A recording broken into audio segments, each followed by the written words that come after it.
Alright, hello everyone, my name is Shep, welcome back to a very odd Butcher Circus, and today we're gonna be watching a match that was just sent to me. I was told by like 4 different people that the RNG in this match was completely out of this world, and this was from very clearly a Chinese player, but not just any Chinese player. This is actually, and let's skip ahead to the match, this is actually Tongue. So this is the first person that I played against this tournament. Looks like he's Darkest One. I'm not sure if he was Darkest One when we fought. I think he was like Darkest 2, but I don't know. He's playing with skins. Thankfully the background is still normal, but yeah, he has a lot of skins. We also have the bilibili commentary on the bottom left. Honestly, I have no idea what any of them are saying. I can't tell. They might be writing slurs. I highly doubt it, but if they were, I wouldn't be able to tell and I'd upload this video anyway. But yeah. In terms of actually looking at the teams, Tongue is playing against Almaz. I'm going to this completely blind. I was told, and I saw that for 4 people were like, this is a completely insane RNG, we've never seen anything like this, it's out of this world. And you know, I mean, if 4 people, which I knew and are also quite good at the Butcher Circus, say that, then there's gotta be some truth to it, right? I'll send the recording, so you might as well have a look at it. So yeah, unfortunately they also have like the speed up mod, meaning that the sounds and because this was streamed or something, the sounds look like they're gonna be out of sync slightly. That Man at Arms has crush on my opponent's on the opponent's side. I have no idea what they're doing here, but yeah, in terms of the teams, that seems to be an Arbalist. I knew there was an Arbalist already because I played with that skin in the in the anime skins video. There's also a Flagellant over there. There's a Man at Arms, which is that punchy lady, and then that's an Abomination there in position 3. So yeah, I knew 2 of the skins, but not the other 2. Honestly, I really dislike the 2 in the middle, but you know, such is the way of weeb skins, right? Yeah, this video is probably not going to be liked too much, I can tell already, but yeah. They're playing with what appears to be Shep Stress 5, so this is with the Arbalist. It's more of this anti-damage setup, but it's playing against the Stress team here. It's playing against Salic Prot number 2, so it has the Crusader, it has the Flagellant. It's a very odd variation of it, mind you. I mean, there's no Gauntlet of Absolution. That Man at Arms has a full Bellow setup with Retribution, no guard, no, no command buff. It's very odd of a setup that Almaz is running, but yeah, he's running the regen. He's going aggressive with some of the moves, and here go the command buffs. And yeah, Tongue is quite good at his teams. I feel like he's the kind of person that has like these 2 teams whose playstyle was developed basically entirely by him, because when I played against him, he had this very interesting variations of the teams that he was playing that to me are variations, to him are probably, you know, what he built it up to be, right?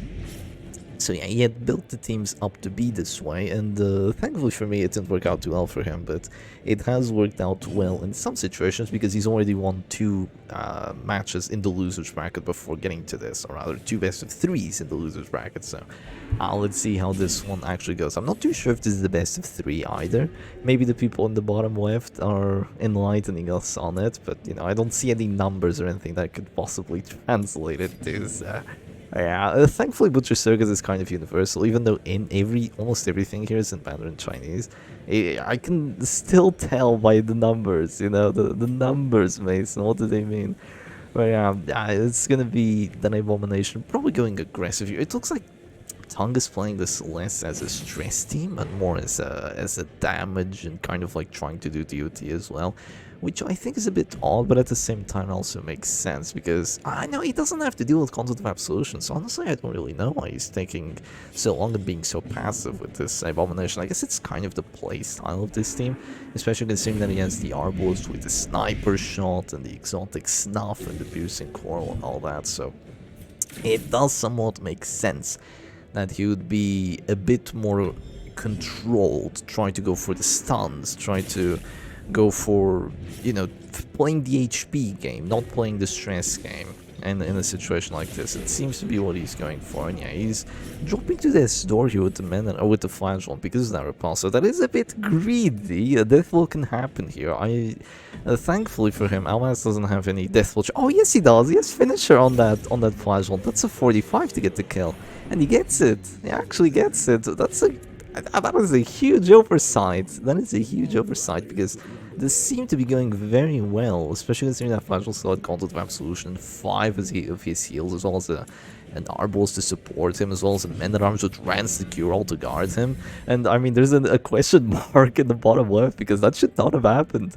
Just a complete oversight from that riposte with, I mean, there isn't even a shield spike on that riposte, but yeah, it just got a crit for 12, I believe, brought a Flashlight down to 0, it was a risk, took a gamble, and that's gonna be all she wrote for that little Flashlight from Tongue's side. So let's see if he can actually bring it back, right? Now he's going Beast Smile into the riposte, and it tickles, naturally. The Men-at-Arms riposte without shield spike is usually a joke. Unless you let it kill you. You pretty much have to make decisions that allow it to kill you if you if you want to lose to it, because his riposte is just, he does 6 to 13 damage base. And it has minus 20% damage mod, which is just terrible. It has plus 4% crit chance, but Men-at-Arms crit chance by default is not that good. And he has only 85 accuracy on it, so normally it's just going to absolutely tickle. It's going to be garbage, just straight up garbage. However, if you want shield spike on it, you get an extra 10 accuracy, an extra 25% damage, an extra 8 crit for free, all of those, and you get an extra bleed on top of that repulse. So yeah, it becomes an actually decent riposte, especially if you're on with the Insignia Frank Trinket as well, which Almaz is doing. So yeah, he has the accurate riposte, but they don't hurt. Yeah, well, unless it's a crit for 12, I guess. But yeah, in terms of how the rest of the match has been going, there's been a lot of DOT.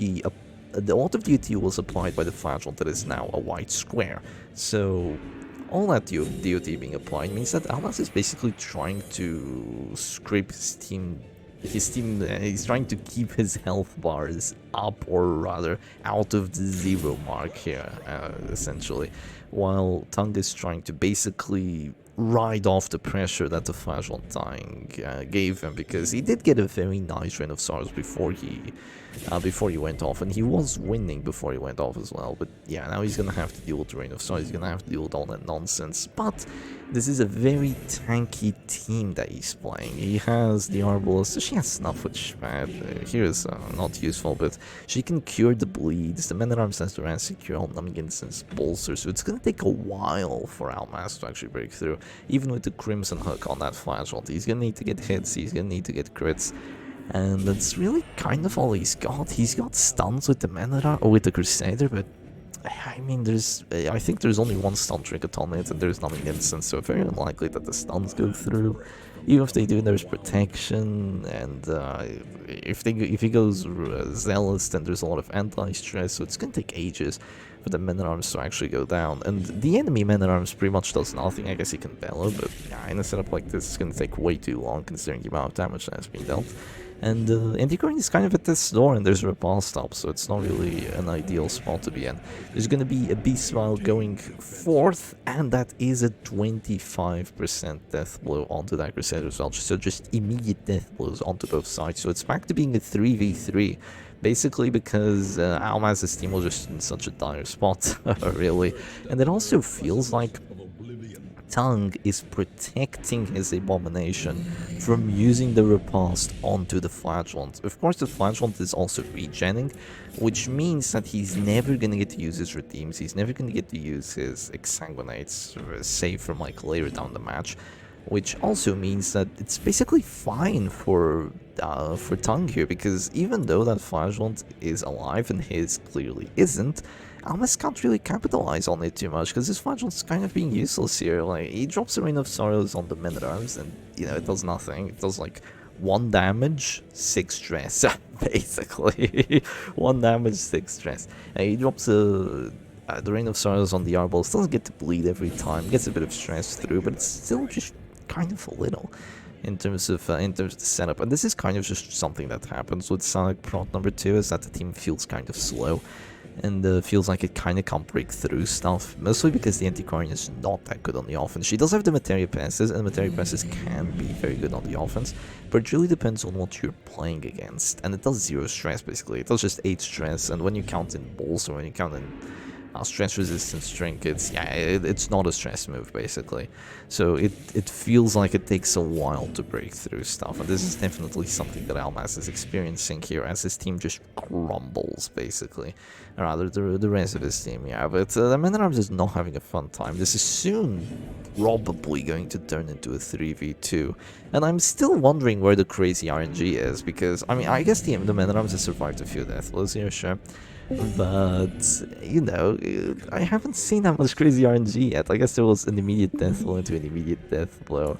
But probably it's later now, the match, that we're gonna see it, right? Okay, there's another sniper shot. That was a 70 to kill. He has survived 4 death blows, so fair enough. That Man at Arms is surviving a bit, but it's kind of inconsequential here. It's not gonna matter too much because he's still gonna die. Right, he's still gonna die. He doesn't have... It's not a turn where if you don't get the kill, you're completely screwed, because now you have to deal with another turn of regen, you have to deal with heals from other characters, you have to deal with a potential guard coming down.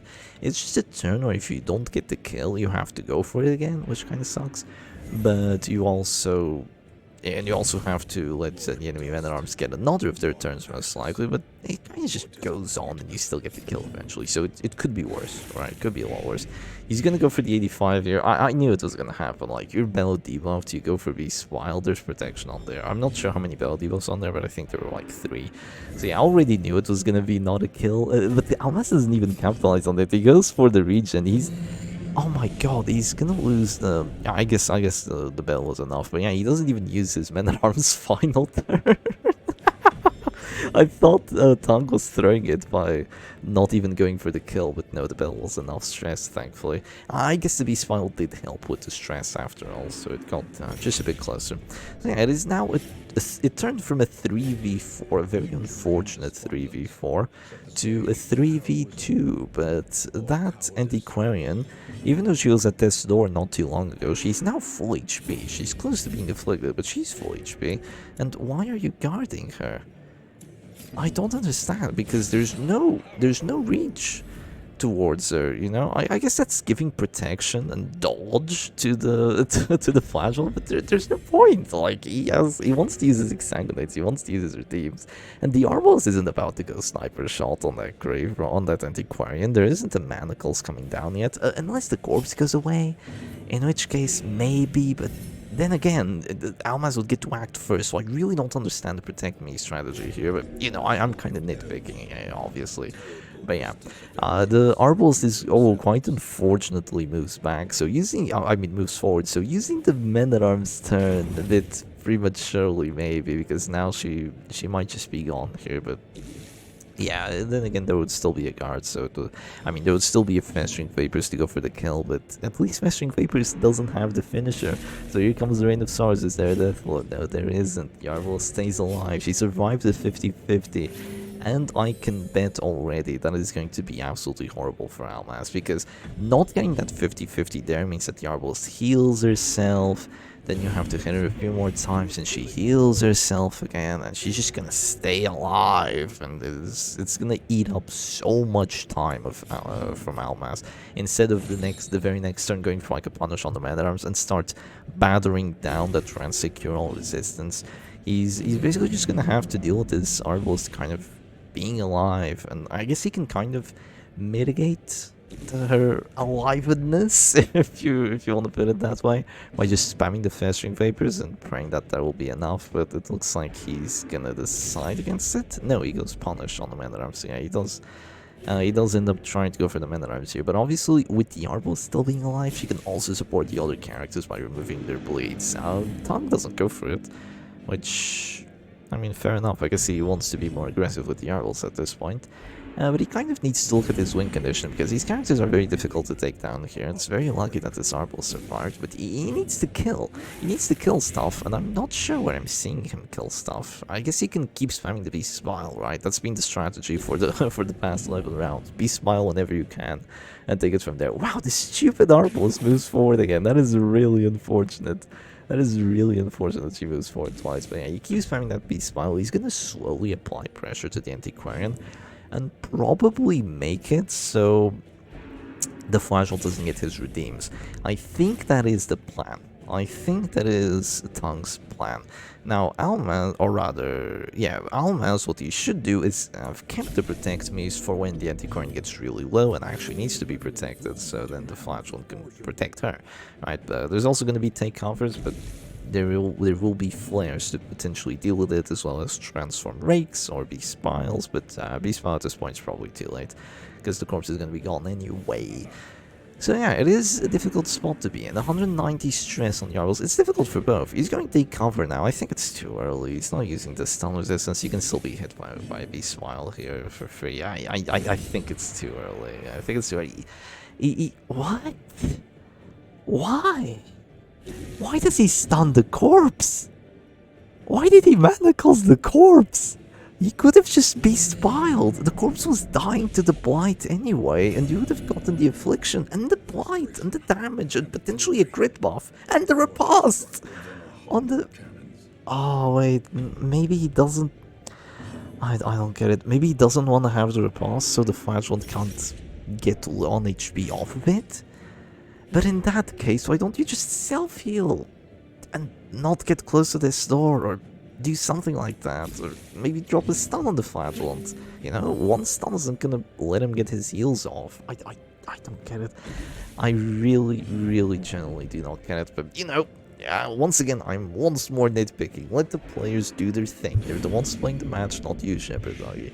So yeah, he's gonna go for the festering, and very close to that Arbalest being oofed at this point. So yeah, now he can go for manacles, or he can go for the beast pile. Goes for the manacles. 11 damage is a lot. Yeah, it is a lot, and that extra death resistance basically doesn't matter at this point, because I mean it's gonna go away, right?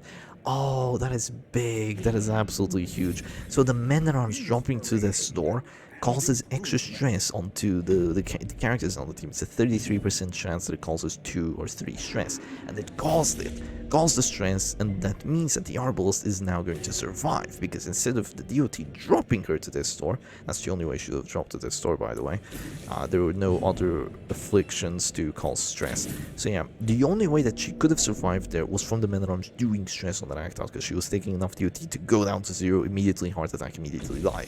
So this freaking Arbalest is gonna live, despite all that could have killed her already. She's gotten so lucky to be alive. It's actually uncanny. So yeah, maybe that is the RNG that we'll see. So there is 80% death resistance on the antiquarian. She's gonna eat manacles, and yeah, I mean, you still have protect me's, but they're not being used, you know. They're not being used, unfortunately, for Almaz here, and maybe he never gets to use them, and that flatulent never gets to use his redeem, so it would be truly regrettable, but we'll see. It goes for punish on the men-at-arms. Men-at-arms already surviving 2 death blows, and that's with a finisher, by the way, surviving 2 death blows with a finisher from that flatulent. So what goes around comes around, I suppose. He goes for a heal on the MAA. He is afflicted now, so those bleed resistances have calmed down a little bit. So the bleed chance by now is basically a 50-50. Or actually, no, it's a bit better than a 50-50, right? Because it's 75, 60. Yeah, it's a 55.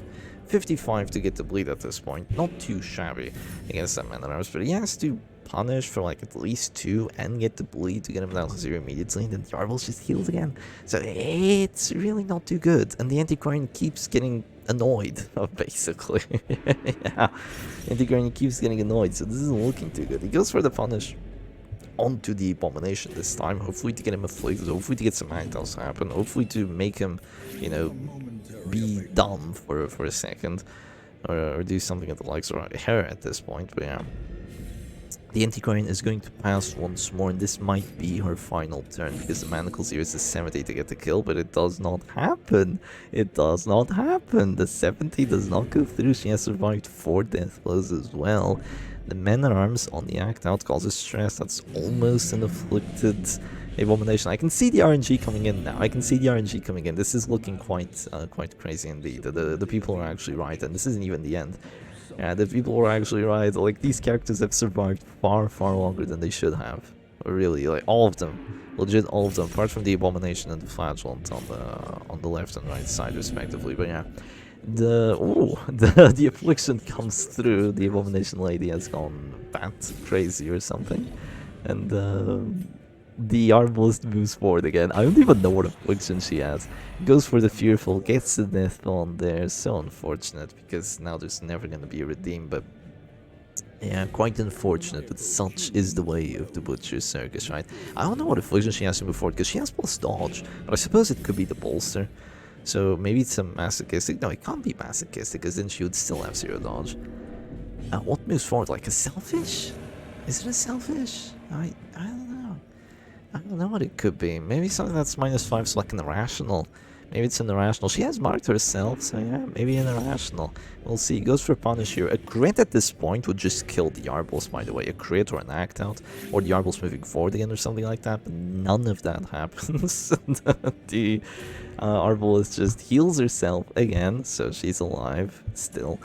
I mean that this is once more gonna keep being complicated. There's still transformations. How many? Have we seen a transformation this match? I don't think we have. Have we?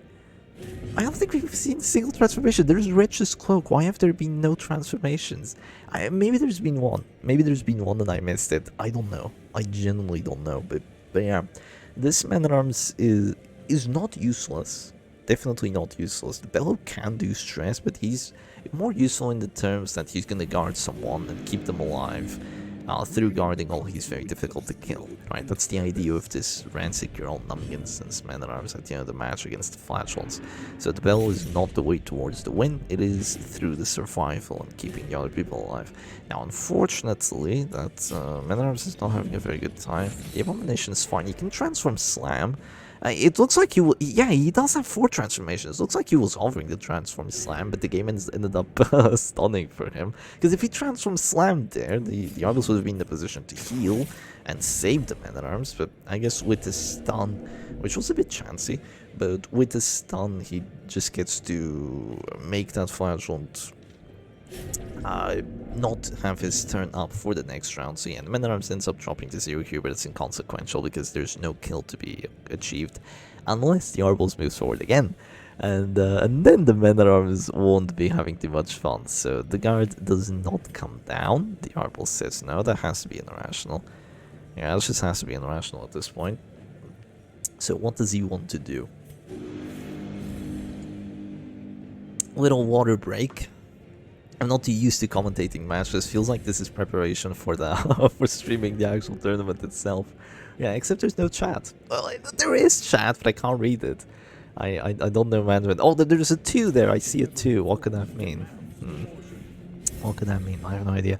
But yeah, there's gonna be a guard coming down onto the Arbalist now, so she doesn't say no. That's good. That means that she can pretty much freely save the Man-at-Arms here with a heal, kind of just ignore herself. Oh, but a Deathblow might come down.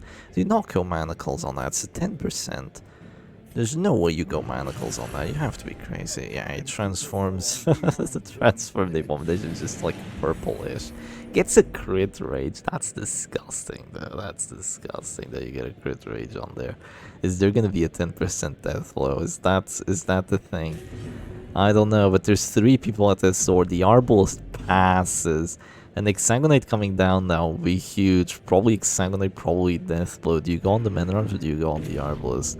Or on the Abomination? You go on the Abomination, you do not get the kill. It was a 50-50 of getting the kill. This Flagellant has failed so many Deathblows, and that Arbalist has stayed alive so freaking long, it's uncanny. That Abomination is afflicted. I'm not sure what affliction he has, but it doesn't look good. It doesn't look good. Says no to the heal. Man-at-Arms, does he say no to the heal as well? Does the Arbal self-heal? If she doesn't self-heal, she might die from other people stressing her out, or from a crit or something. But yeah, she saves the Man-at-Arms here, so the Man-at-Arms is gonna chill. I'm not sure what affliction the Man-at-Arms has either. I just can't read them. I have to guess them, basically. I have to guess them through the dodge and the accuracy and the act-outs. But I am paying attention, but I'm not paying too much attention. Okay, that's a random act-out. What could that be? Random act out, 25 dodge, has to be paranoid. That has to be paranoid. And how the hell did he crit rage for 17? I guess there's no prot. I guess there's no prot on there. But yeah, he finally uses transformation. He's kind of winning through stress. he's kind of winning through stress now because there's no concept of absolution. So, with the transformation horror being applied, and with there being yet another transformation, he might live. There's going to be a punish. Is it a kill? It's not! It was a 65! Oh, but the crit actually kills the Arbot. So one kill finally comes down. And if that had been a kill on the Abomination, it would be GG. Almaz would win that on the spot pretty much. But no, he stays alive. It's goddamn freaking Abomination. He survived the 50 and the 65. The Man-at-Arms has survived 2 death blows as well. And the Flashhold resisted the stun though. The Flashhold resisted the stun. That is absolutely huge. He might guard the Abomination here since, you know, it's pretty much his only chance of staying alive at this point considering he exsanguinates. That could happen. Flashhold can self-oof with his finisher. He's gonna go punish. He's gonna stay at this door. He's gonna choose to stay at this door. I honestly have to highly disagree with this. Even though, you know, he had minus healing skills and all that. Like, I get it. But the Abomination is like 2 damage on the manacles, right? I mean, he's fearful, or rather he's paranoid. He's at this door. Doesn't the manacles just tickle? He resists another death blow though because he's at this door. So perhaps it was the move. Well, there's gonna be an exsanguinate. Oh, is that a self-hit? No, just a pointless act out. One self-hit has happened, so he goes for the exsanguinate, heals for 18. And oh, this does not look good. This does not look good. There's still finisher on that flagell, and that Abomination is not having a fun time. There's 4 to 7 damage. Yeah, it's not that terrible actually. What could happen here is a transform slam or like a manacles. Goes for the stun, doesn't get it. It's a 45 to get the kill now.